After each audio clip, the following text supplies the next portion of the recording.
కూటమి ప్రభుత్వంలో భూ కబ్జాదారులు రెచ్చిపోతున్నారు. ప్రజలకు అండగా ఉండాల్సిన అధికారులు కూటమి నాయకులకు కొమ్ము కాస్తున్నారు. కృష్ణా జిల్లా మచిలీపట్నంలోని పల్లెపాలెం గ్రామంలో ఉన్న భూమిని కొందరు కూటమి నాయకులు కబ్జా చేస్తుండటంతో గ్రామస్తులు అడ్డుకున్నారు.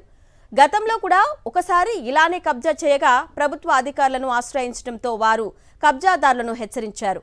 తర్వాత గ్రామస్తులందరూ ఆ భూమిని ప్రభుత్వం నుండి సంవత్సరం పాటు లీజుకు తీసుకొని చెరువుగా ఏర్పాటు చేసుకున్నారు. ప్రస్తుతం రెన్యువల్ లేట్ అవుతుండటంతో ఆ భూమి ఖాళీగా ఉంది. మళ్లీ కొన్ని రోజులుగా ఆ భూమిని కూటమి నాయకులు కబ్జా చేసేందుకు ప్రయత్నిస్తూ ఉండడంతో స్థానికులు ఆగ్రహం వ్యక్తం చేశారు. కోర్టు స్టే ఉన్నా కూడా అధికారులు ఈ విషయాన్ని పట్టించుకోకుండా కూటమి నాయకులకు కొమ్ము కాస్తున్నారని వాపోతున్నారు.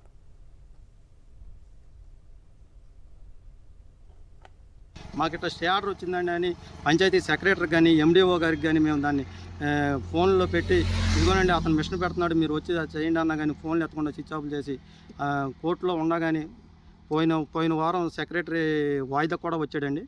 మరల రేపు సోమవారం వాయిదా కూడా ఉందండి. అయినా కానీ అతను పట్టించుకోకుండా అధికార పార్టీకి కొమ్ము కాస్తూ ఇలా గవర్నమెంట్ భూముల్ని పార్టీ నాయకులకి తగిన పార్టీ నాయకులకి టీడీపీ నాయకులకి ఆ భూమిని కట్టబెట్టే ప్రయత్నం చేస్తున్నారు.